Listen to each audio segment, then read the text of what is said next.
Yeah! Woo! Let's go!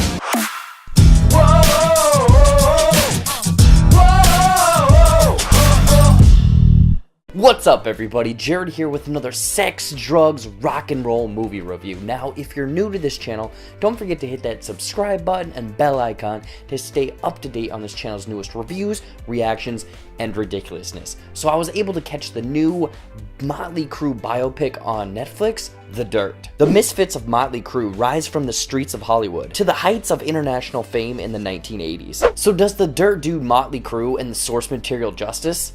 Let's find out. Now, before I get into my thoughts, let me know what you guys thought of The Dirt in the comments down below. Does this live up to all of the craziness in the book, or is this a watered down version? Now let's get into some of the good. Personally, I didn't know a lot about Motley Crue getting into this. I mean, I knew about Tommy Lee and Pam Anderson. I mean, think about it, everyone's seen that video. But I knew that it was based on the book, The Dirt, that they jointly all wrote together, and from what I've heard about this book, it is insane. So I'm glad that this movie didn't really go the Bohemian Rhapsody way of it, like kind of watering it down, focusing on all of the good, because believe me, there is some dark stuff, there's some stuff that's not so good in Motley Crue's journey that is in this movie. And when any movie opens with drugs, fire, sex, and something just squirting across the screen, you have definitely gotten my attention. The performances from all of the different band members, of the rock stars, this camaraderie is what made this movie up.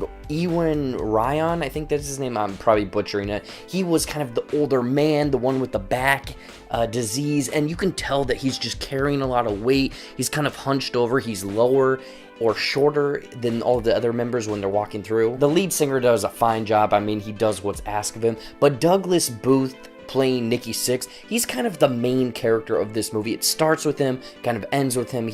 Like I said, he's sort of the main through line of this movie. It kind of focuses on him a little bit more than the other characters. So I really enjoyed that they gave kind of a centralized character with these other characters around him. However, Machine Gun Kelly as Tommy Lee, just honestly, like, maybe that's how Tommy Lee was back in the day, but he was just so goofy and comedic, and like that's the thing is like this movie, it does have some funny lines and moments to it, but like he is almost slapstick comedy portraying this Tommy Lee character. Like the other members of the band, I felt like they were actually portraying these characters rather than kind of playing a character of that character. And like I mentioned earlier, I know that this movie kind of leaned into the darker, kind of more serious stuff of this movie, but it very much did feel like paint by the numbers. I mean, it feels like a biopic that was made for TV, but obviously there's some stuff that can be on TV. I mean, it's about getting this group together, them becoming rock stars, there's heartbreak, there's maybe death, there's drugs, there's rehab, and then their rise to fame, kind of a redemption arc. I mean, like any biopic that's kind of following a band, I mean, it's kind of cliched. And by the end of the movie, it just kind of felt like things were dragging on. I mean, it starts with this high adrenaline fueled film, but by the end of it, it's kind of slow, it's dragging on.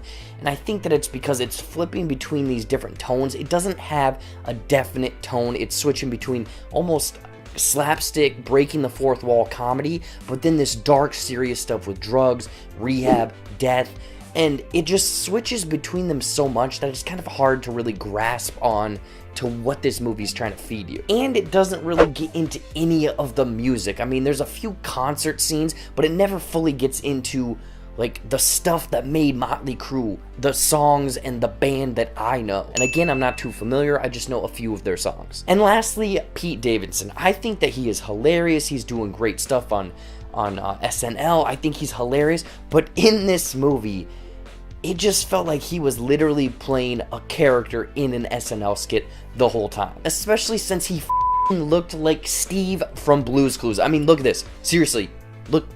It's the exact same. Overall, The Dirt is a wild biopic, but unfortunately falls short in my eyes. With a wild, fun story and some decent performances, but with it following a formula, pacing issues, mixed tone, and Pete Davidson really taking you out of the story. I'd probably go ahead and skip out on The Dirt. If you're a big fan of Motley Crue, go for it, watch it. Otherwise, if you're a little bit curious, maybe watch the first 2 minutes.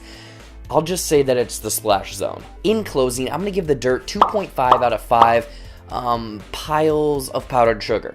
So what did you think of The Dirt? I want to know in the comments down below. Anyways guys, as always, thank you so much for watching. Watch some more videos over there, you know, movie reviews, trailer reactions, fun comedy skits, all sorts of stuff on the JB channel. Don't forget to follow all of my social media stuff down there. Click that subscribe button, hit that bell icon to stay up to date on this channel's newest videos, all of that jazz. Until next time, I'll see you later.